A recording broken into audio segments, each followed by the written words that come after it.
This is not the only study to look at the arterial walls of those eating plant-based diets.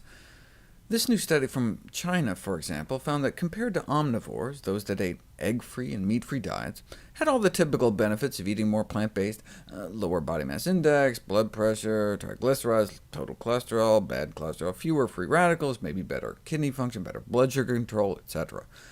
But does all that translate to actual differences in their arteries? Yes, indeed, the omnivores had comparatively thickened arterial linings, all of which suggests about a tripling in their probability of developing cardiovascular disease. They therefore recommend that more vegetables should be eaten instead of meat, and it's never too late to improve one's diet. Having said that, if those on plant-based diets don't get enough vitamin B12, levels of an artery-damaging compound called homocysteine can start to rise in the bloodstream and may counteract some of the benefits of eating healthy. In this study from Taiwan, the arteries of vegetarians was just as stiff as those of the omnivores, and they had the same level of thickening in their carotid arteries, perhaps because of the elevated homocysteine levels in their blood.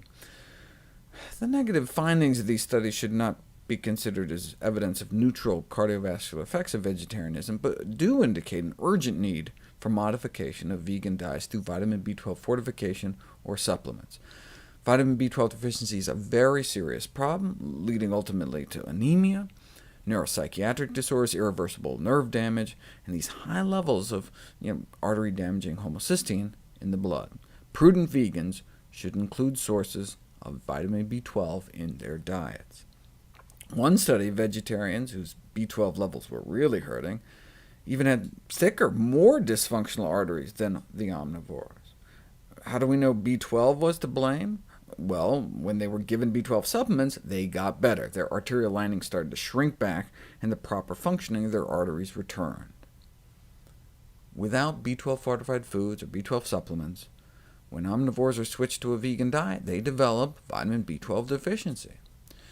Yes, it may take dropping down to around 150 picomoles per liter to develop classic signs of B12 deficiency, like the anemia and our spinal cord rotting from the inside out. But way before that, we may start getting increased risk of cognitive deficits and brain shrinkage and stroke and depression and nerve and bone damage, as well as having our homocysteine shoot through the roof.